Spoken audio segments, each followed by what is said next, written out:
Go for a walk, people.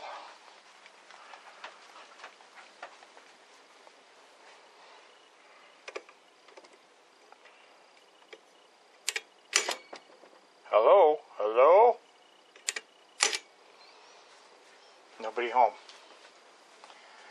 And I forgot my shop key. So maybe I won't do the lamp today. So, how's it going, guys? Let's see if I can set this up somehow so I don't have to sit and hold it. I didn't bring my little tripod or anything, so that kind of screwed me up. That's not quite high enough. Let's see what this does. How's that? That's better. At my mom's house. Don't you just love the 1970s wallpaper behind me here? It's one of the things we'll have to take care of when we get the house ready to sell. Ordered parts for the van for the antifreeze leak. It was the metal heater tube. It goes to the rear heater. Going to pick that up today, or maybe I'll get Kyle too, and we'll see what happens. I didn't bring my keys for the shop out, the work. Oh, I got one online. Oh, okay. I'm gonna phone Brenda and have Brenda phone back, and she's probably on pins and needles wondering what the hell happened. Yeah. So if you want to come up and talk, that's fine. If you're not, yeah, I'll do that. I'm just gonna unlock the shop and. Okay. You have both of them on here still, or just one? No, just one. I think Val's gonna put the other one eventually somewhere. Yeah, I was gonna do that too. I thought about it when I left. I should have put one here and hide it.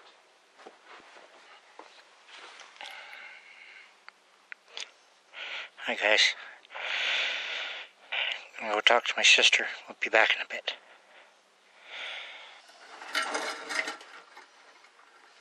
Hey guys, how's it going? Sitting in the workshop at Mom's. Just sitting to do some repair work.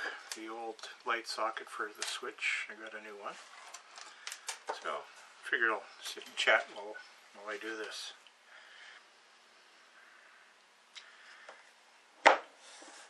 As the WRNC Pete has a saying where opinions are like assholes. Everyone has one. We ran into that today. In dealing with the dealer that sold Kyle his car. Now, granted, Kyle caused some of the trouble himself, but when the car was purchased, part of the agreement was satisfactorily fixing the noise in the front end, which I said was a strut noise. You could hear the clunk. Where did Dad's Phillips screwdriver go? Even his unit driver's not here. Anyway,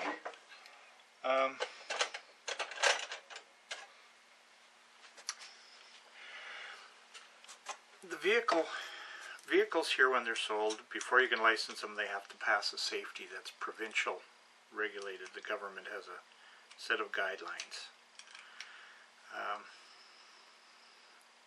Then the vehicle, is inspected, and it's got a 50, 60, 70 items or whatever that it has to pass in order to license the vehicle to make sure it's safe. And the car was passed as being safe when he looked at it. But when we test drove it, there was definitely a clunk in the front end. And I said it was a strut noise, front suspension, and we wanted it repaired. And the purchase was subject to our approval of the repair. And they said they would repair it, and they put sway bar bushings on it, which, if they were bad, it should have been failed in the safety. Okay, get rid of the parts I'm not using here. Okay, this is the new one. This is the old. This is new. This is new. This is old. That's new. Okay. So, what has happened is Kyle should have taken his car back when he realized that when they put the bushings on, they put urethane sway bar bushings, and they weren't greased. And for those of you that know and those of you that don't, when you use urethane bushings, they're very hard, and as these aren't the end links on the sway bar, this is where it attaches to the frame, and it's just a pass-through bushing. And as the sway bar twists in it, it will creak, much like an old door. And it will absolutely drive you crazy.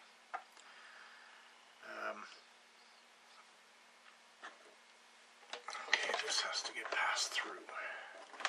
So what happened was they put these bushings on, and I said, well, it should have been done.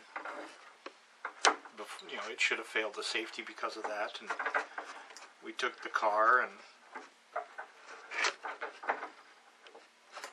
Kyle drove it home, and I didn't, and it was still making noise, and he just took it anyway. He could have taken it back and should have taken it back right away, or phoned them and said, look, you know, when I bring it in for a service, it still needs to be looked at. But he didn't do that, and it wasn't until a few weeks later that I found out that it was in fact making this clunking noise and the grinding or the creaking noise. So anyway, they had said that it was not torsion strut or the front strut at all. That the problem was the bushings. And at that time I had said, well, you know, it shouldn't have passed safety with those, and they, you know, kind of hummed and hawed, well, it's fixed now. And then we found out it wasn't. And Kyle should have taken the car and had them look at it again, but he waited until he took it in for service. And when he took it in, he told them about the bushings creaking and needing to be lubed because they weren't lubed when they were put on new. And when they initially billed him for the work, and they called and said they found a couple other things to do. So they were going to charge him $45 to grease the bushings that were incorrectly installed. That was cleared up. That was a minor issue. But what else happened was the front end was still clunking. And he mentioned that, and they found that the torsion rod bushing was shot. Now, a torsion rod on a car with McPherson strut, which is like the shock absorber and spring together, goes down to a single control arm, and that control arm, without any support, it travels up and down with the suspension like this, but without any support can move fore and aft if you're accelerating, decelerating. It can move. Now, torsion rod is bolted to that, and then it goes to a bushing on the frame, and that stops it from moving fore and aft. They said that bushing was shot. And that's the thing that I said was a problem from the start. But Kyle didn't take it back and tell him it was still doing it. But they phoned and told him, and they said, and there was wear in the tie rods. And he said, well, okay, and you know, kind of a verbal agreement over the phone. They said, you know, it needs this and this, and Kyle thought that he had told them just to do the torsion rod and not the tie rods, and they did the tie rods anyway, which it needed. But you know, he's only put 6,000 kilometers on the car, and granted, the car's, you know, 5, 6 years old, 7 years old or something, and 100,000 kilometers on it. Kilometers, not miles. 60,000 miles. So you know there's going to be wear on it. They did the tie rods, outer tie rods, and the torsion rod, and then sent it out for an alignment because they don't have a rack. And when they phoned him, the bill was $1,100. Now, when he bought the car, one of the sales things is that you got what they called a VIP card, which gives you 15% off parts and labor whenever you deal there.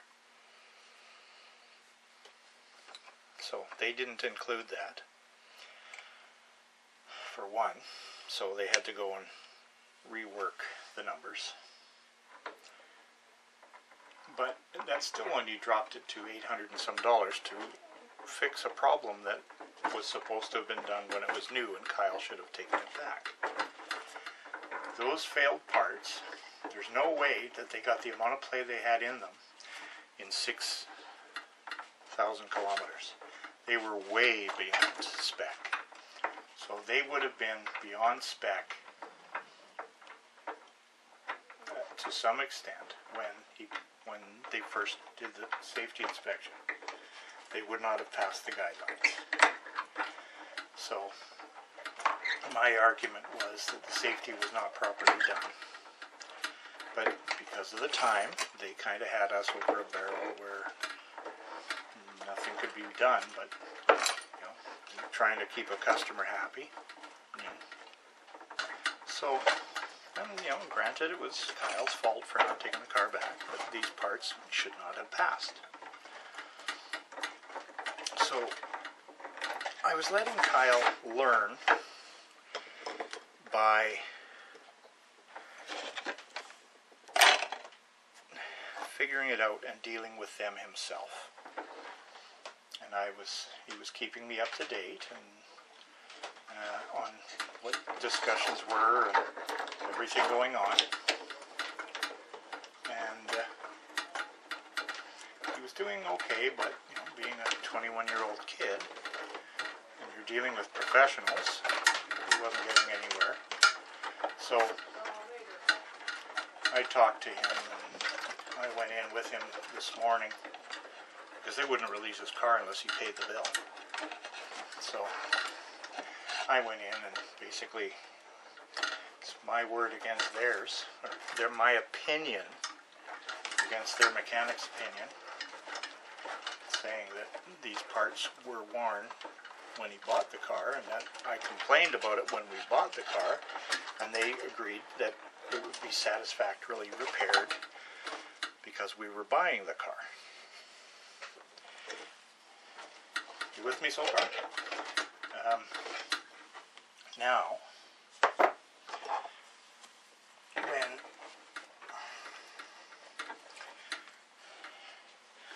when we were dealing with them, I was saying that, you know, there should not, you know, if he had taken it back in a week later or a day later saying this is still doing it, there shouldn't have been any charge for the torsion rod or the tie rods because they were all worn.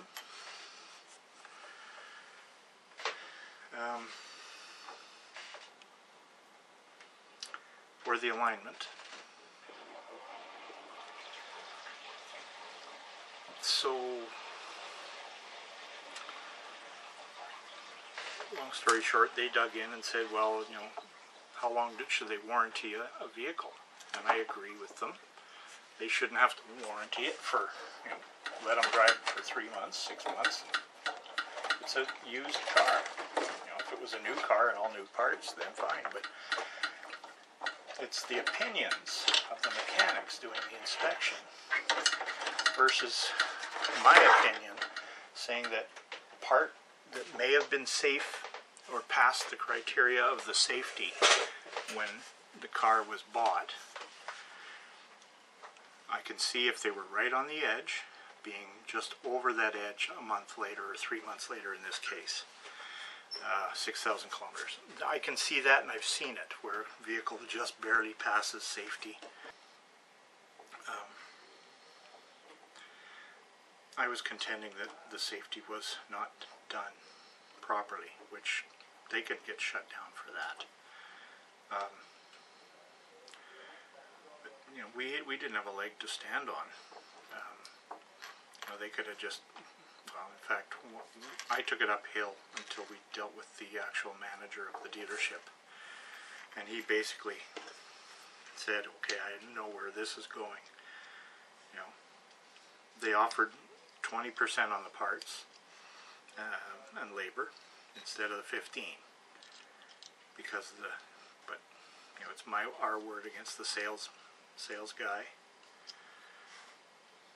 and we were arguing that point and saying that you know, it wasn't fixed as promised, but you know, 3 months had passed, and I would say go to hell too if I was the dealer. You know, Kyle drove the car for 3 months and never said anything.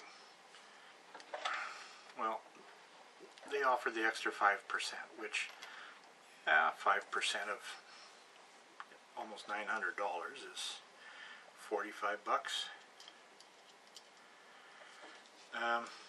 which isn't bad, but it still should have been free if Kyle had taken it in. And I have to reiterate, Kyle, if he had taken it in. So I thought if we could maybe, if they would, you know, knock a little bit off, then that would be kind of fair for both parties. But the guy got a little belligerent and dug in right away, and we argued the point. So as it turned out, the guy said, we're not going to give you the discount. So to hell with you, we're pulling the discount. So they can't do that. They could pull the extra 5, which they did. But, you know, this is all based on mechanics' opinions of how fast a part wears from barely being serviceable to being out of service.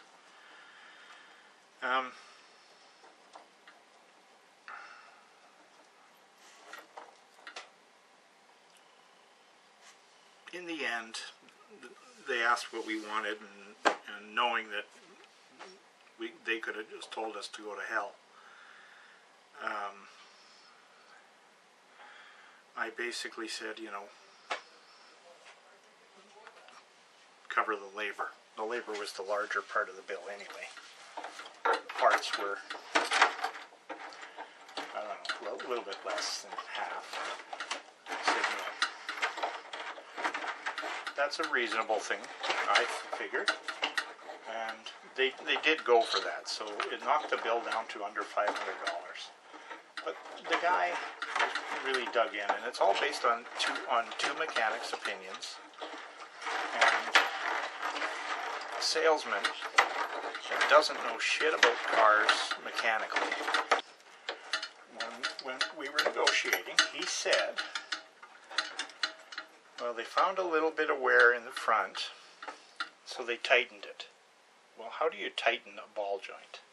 Or a tie rod, I mean. You can't, you don't. They tightened it and replaced 1 or 2 parts. They replaced the steering coupler from the steering column, which is a problem with Chrysler 300s. The manager was not happy. But you know what? He did. We got something taken care of that should have been taken care of at first. Through their error and through Kyle's error, he should have taken it in.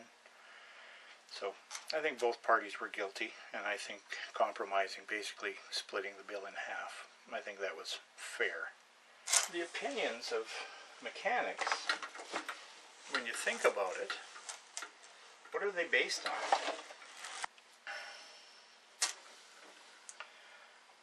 You know, at what point, you know, does an opinion become a fact or something? With the specs on the car, like I was saying, the amount of wear in a tie rod is subjective. There's nothing that goes red when it's not good and stays green when it's good.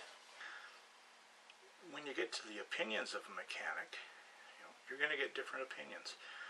Just like the body men have different opinions of the type of paint. But everything is subject to opinions. My opinion was these guys screwed up, or I was giving them a benefit of the doubt, saying that it was omitted or not checked properly.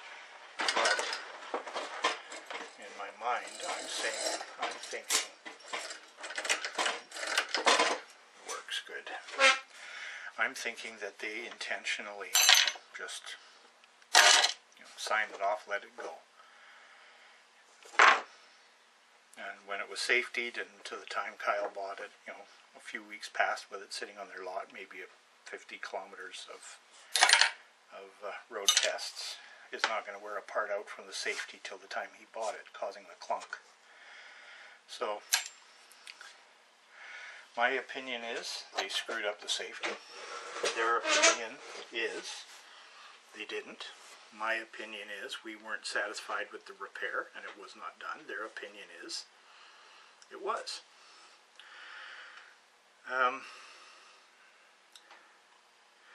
Then we get down, that situation is all closed, and it's done. He's got his car back, it's fixed, it's good. But then I get to my opinion about the whole thing overall.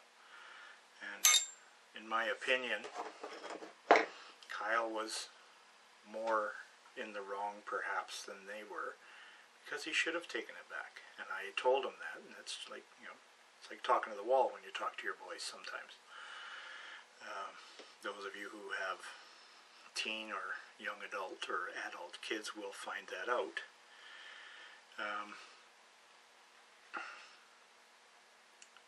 You just hope that they don't find out the hard way, and in this case it was a $500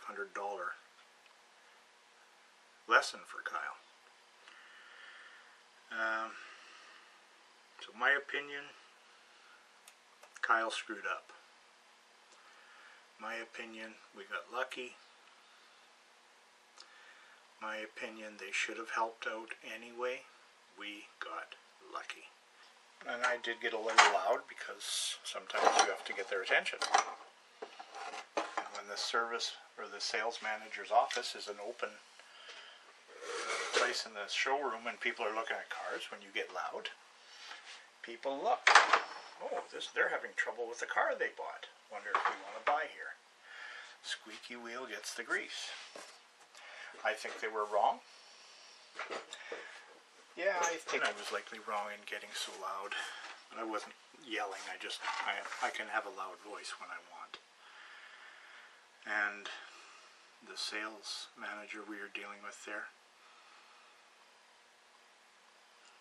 he didn't like when I said to him that what he said was bullshit. He's telling us about the car one breath, and then the other breath he's saying, I don't know anything about mechanic on cars, and I trust my mechanics, and they were right. Basically, when he started saying that, he trusts what his mechanics say because they're licensed mechanics, I am too. They're licensed to do the inspections. I am too. Their opinion, now I'm an asshole. I don't care. Kyle got a very valuable lesson, which I think is maybe the more important thing here. He learned that sometimes the old man knows what he's talking about. He knows that. My boys are good. It's just, I think he just kept putting it off.